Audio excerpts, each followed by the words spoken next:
beliefs, some practices is what is setting us back. That is just the simple truth. Some beliefs and character, conduct, behavioral tendencies is what tends to deny us of our blessing, that is making some of us feel as if there is no power to those in brotherhood. To those outside, the reason why you're thinking as if maybe there is no power in our Lord Jesus Christ, let me tell you, no matter the church you belong to, no matter the denomination to which you belong, and if you cultivate good conduct to your fellow human beings, with your fellow human beings, and the love for God, unquestionable love for God, and for your fellow human beings, and all the things He created, you're on the same page. The Son came 2,000 years ago and said, those who baptize shall be saved. Those who fail to baptize shall be destroyed. At least I have heard the Holy Father himself cancel that statement. I heard the Holy Father in the hall. I have also read a few of his gospel, in which he says, it is not those who baptize, it is those. And Lord Jesus Christ said, he that baptizes shall be saved. The Father came and said, it is he that has love that will be saved. Because the unrepentant evil man can baptize, as you can see them in brotherhood, can baptize. We are not talking about baptism. We are not talking about baptism of other church. It is baptism of brotherhood. Because that is the one that puts Holy Spirit into you. The one that has the energy to drive away Satan and put himself. That is from that. God can be an out of confusion. He cannot establish his kingdom, and all the mechanism he uses to reform man deposited there. And you tell me you are going to another church, and where you are baptized in another church, and that, no. Those who want to baptize will be baptized in brotherhood. And when you baptize, it should also be that you have love. That is the only thing that can guarantee the safety and security, and of course the blessing you sought for.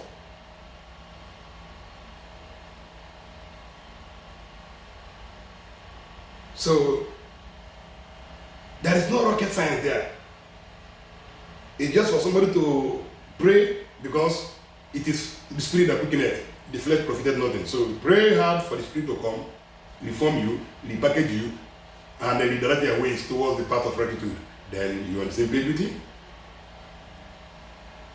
Everybody, as you can see, has given priority to mundane things, forgetting about the principles of God that you need to apply to enable you attain that which you are desirous of without selling your soul. So let's go by, adopting these principles. I have told you that some of which I had over time applied, and it's okay for me. If I conceal it, I don't tell you, the Father may not like it, because we are in the kingdom of light, no concealing. It is the kingdom of darkness, they hide, they conceal. Here, everything is transparent. That's why you can see me say all the things the Father has told me. There is no one He has asked me to hold back. There is no one He didn't tell me to hold back any. He told me to say it to His children directly, the way it was whispered to me,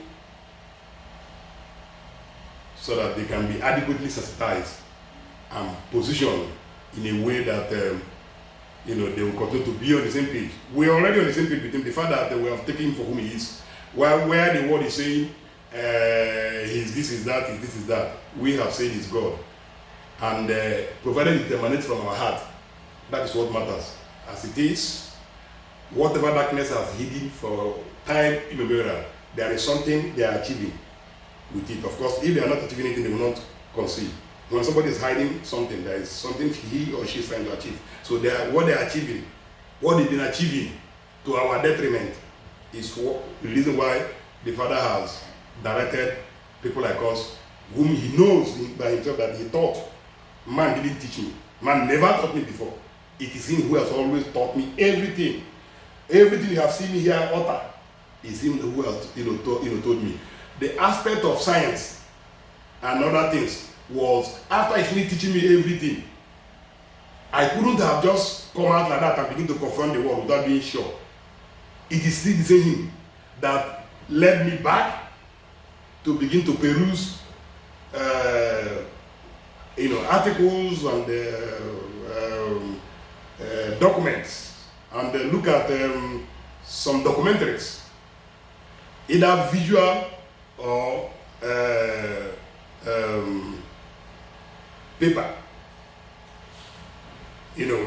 that one has to read and assimilate the content. So what I did was I now started sniffing around religions of the world.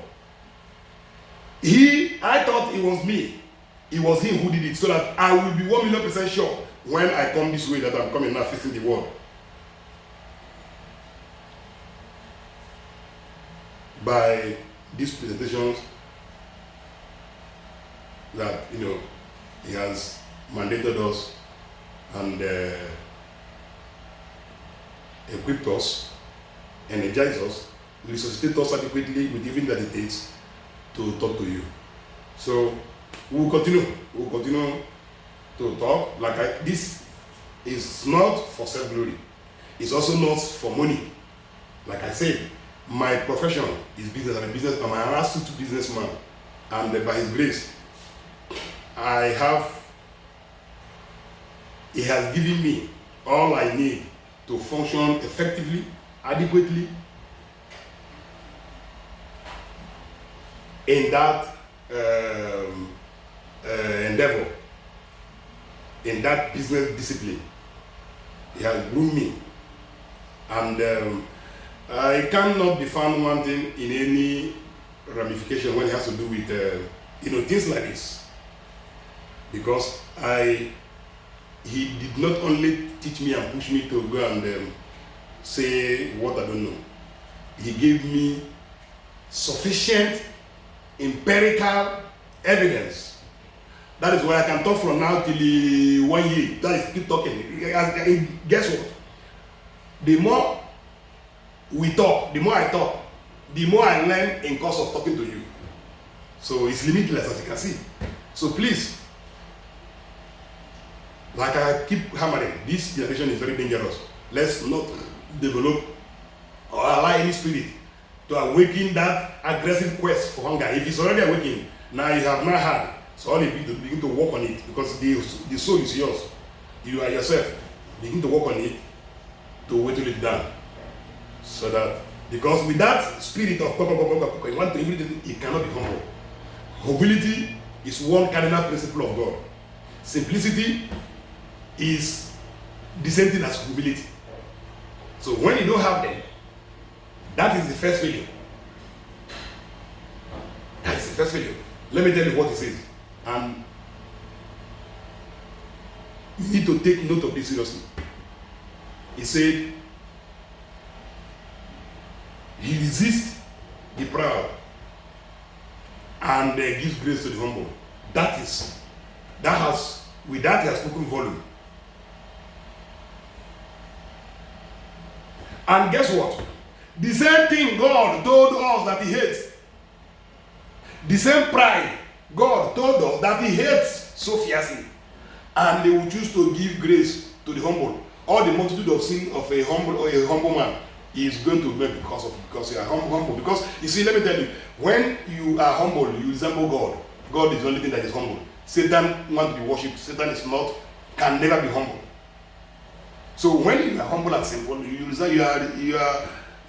are resembling him.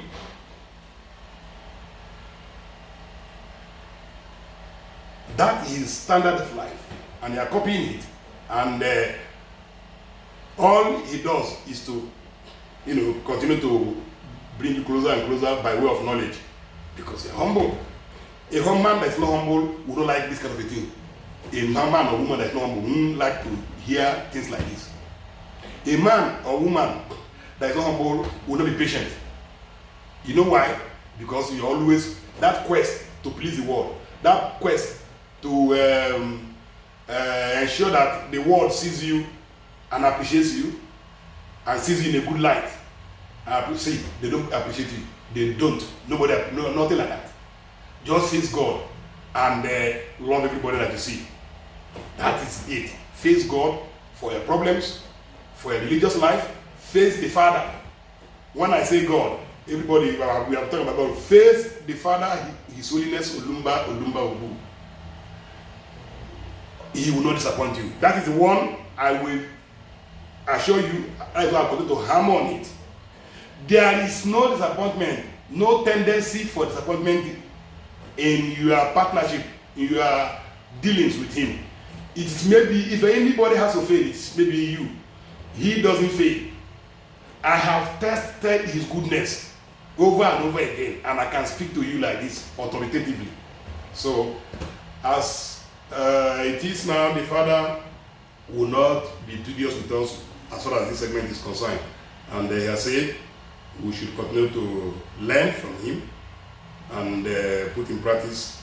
There is no need learning without practicing. You go to school, you learn, you finish learning everything that you learned from the classroom. Then at some point of age, you begin to look for a job to practice what you learn. So learning without practicing doesn't make sense. It will not make sense to God. It won't make sense to man. Man, I mean, like I've just, explained. You went to school, went through the ladder of education, and you are given certificate, and they declared qualified for a particular field. The next line of action is for you to begin to trade with that thing you learn. That is how it is. It's natural principle. So, having learned from the Father, all of us, all we need is to begin to, we have always repeated over and over again, nobody is expected to be instantaneously perfect. Nothing like that. It doesn't exist. He will begin to, reform you, change you through His words that He speaks, that you hear, and He practices. It will, because the Spirit is there. He came not only with the law, He came with the Spirit, the enabling Spirit. The enabling Spirit, the Spirit that will enable you practice those words. So the Spirit is with us. It's just for us to develop, and it's a journey. It's a journey. All of the ones you were able to attain in this generation, by the time you come back in another generation, that or the level of decency or no perfection, I don't want to talk about, but the level of decency, the level of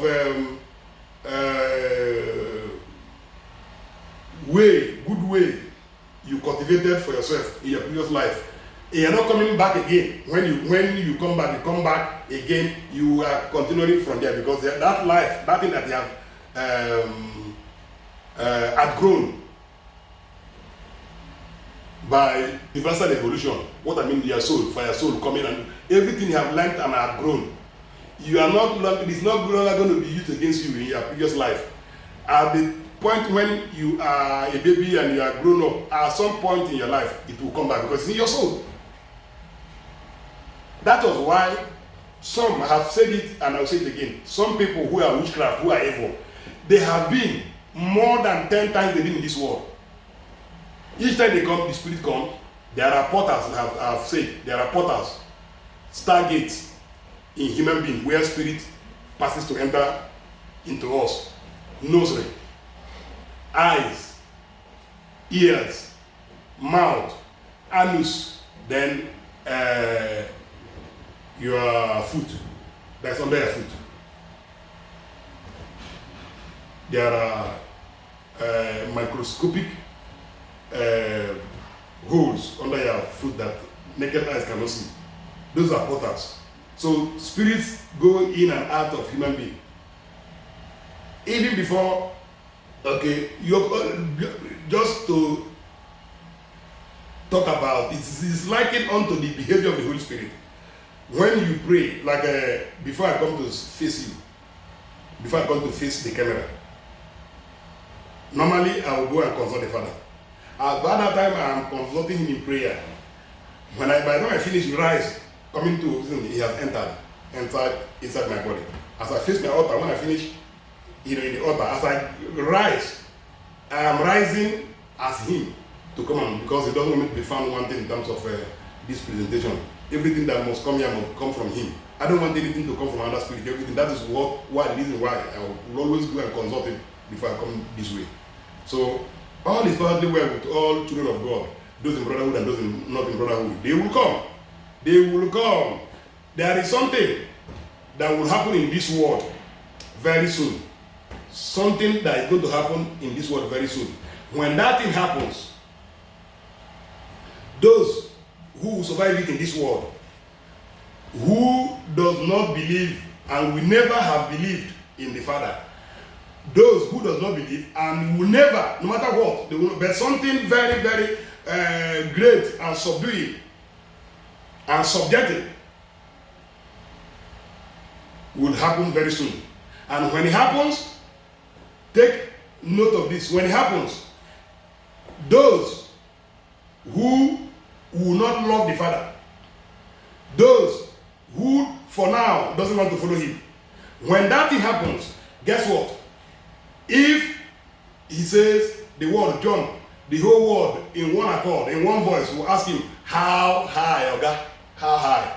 Because at that point, the fear of godliness, the fear of what God is capable of, would have gripped every soul, and they will walk in his ways. So, and I pray that all of his children will be part, all of them will be part of this whole glory, and will be wherever they are now. He will continue to keep them, watch over them, protect them, and in the limited consciousness that they are getting from the world, he will continue to manage, and that because this time around, it is very necessary, very, very necessary that all his children, wherever they are, they all have to come to their kingdom, because that place where they are is a slave camp, and they continue to be enslaved there. There is no two ways about it. His grace abound, yes. We continue to sort them out in his grace, but it is very beneficial to all the souls who desire to live forever. Living forever, no person. Let me leave that aspect and go in. I will treat it by his grace in another subject. Otherwise, there is area I wanted to go. But however, he will continue to change us unto having called us unto himself, he will continue to change us unto himself. Let his holy word be blessed now and even forevermore. Amen.